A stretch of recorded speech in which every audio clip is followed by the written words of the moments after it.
Welcome to Pause Button Math. In this lesson, we will learn how to solve absolute value equations. Before we begin, it's important that you have paper and pencil handy. You really need to do these problems along with me, not just watch the video.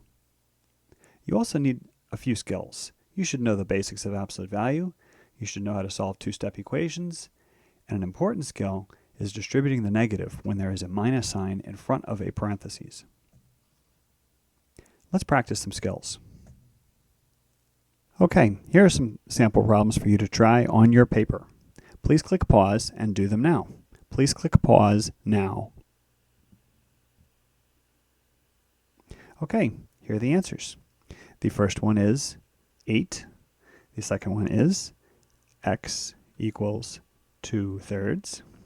And the last one is x equals -4. How did you do?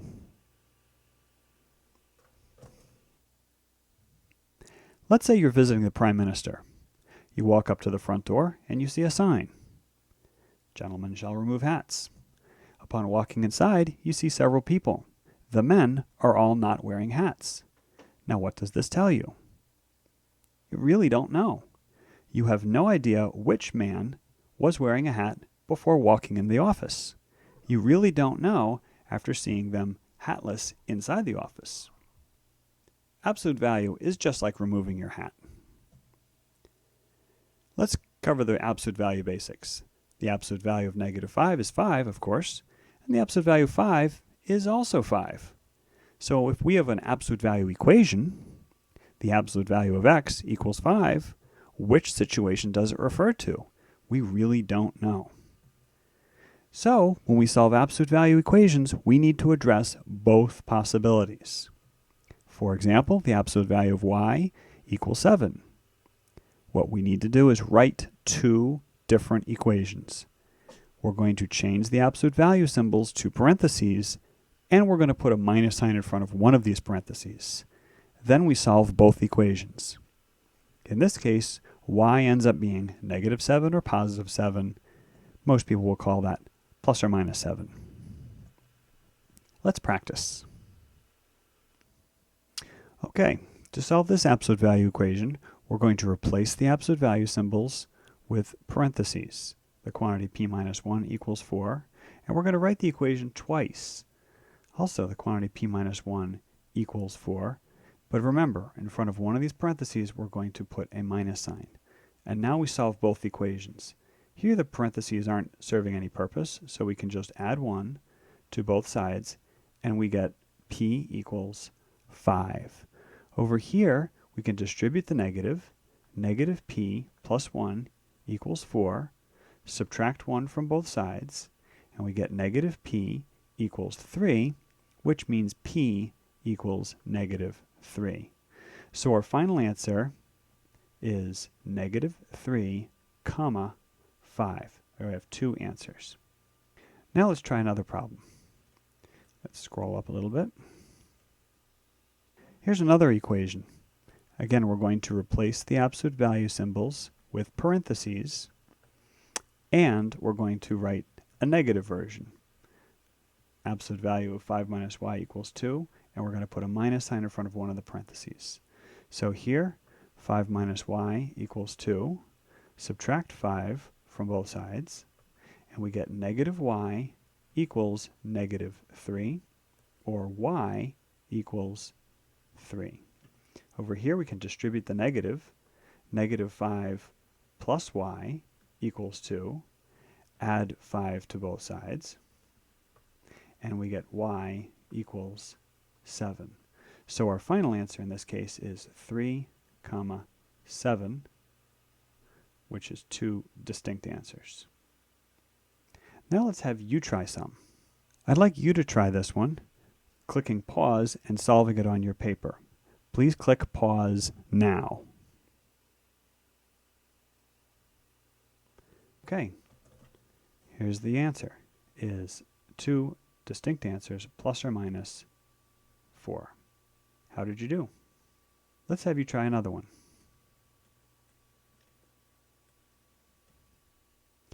Again, try this on your paper. Click pause now, and we'll reveal the answer in a few moments. Please click pause.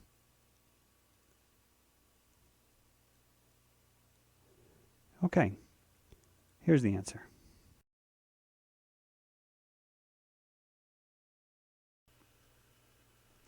Now you may be wondering, when we were solving absolute value equations and we wrote two equations with the minus sign in front of one of the sets of parentheses, is this any different than the way most math teachers and most math textbooks teach it, which is to put the plus or minus sign on the other side of the equal sign?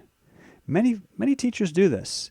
So you may ask yourself, how come I'm recommending that you put the minus sign in front of the parentheses?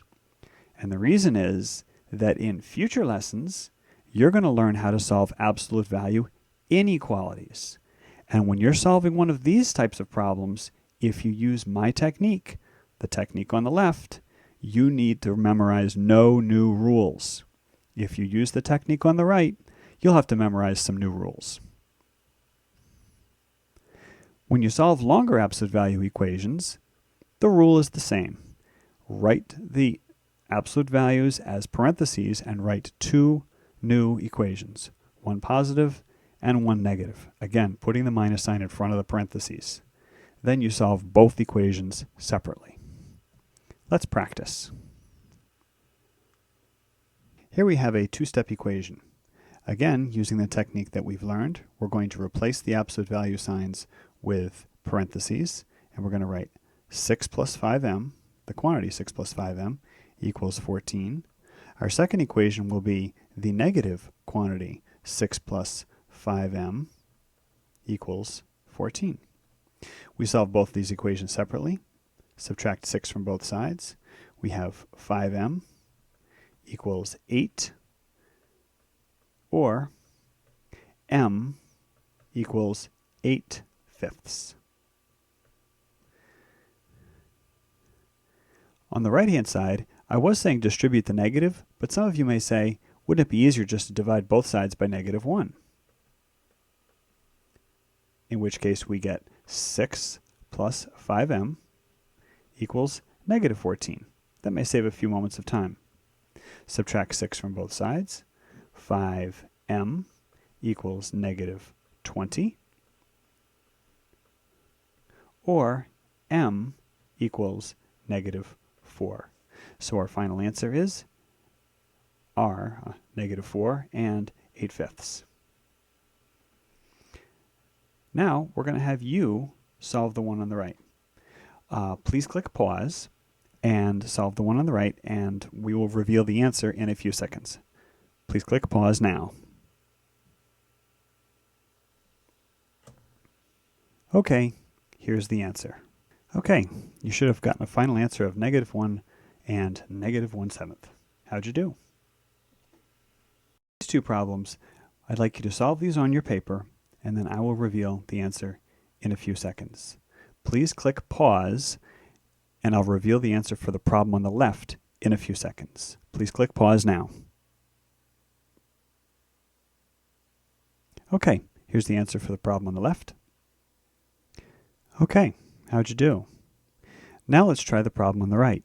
Please click pause now, and then we'll solve the problem on the right. Please click pause now. Okay, here's the answer. Okay, how'd you do? In future videos, we're going to extend our knowledge of absolute value equations to add more steps to it. Plus, we will learn how to solve absolute value inequalities. See you then.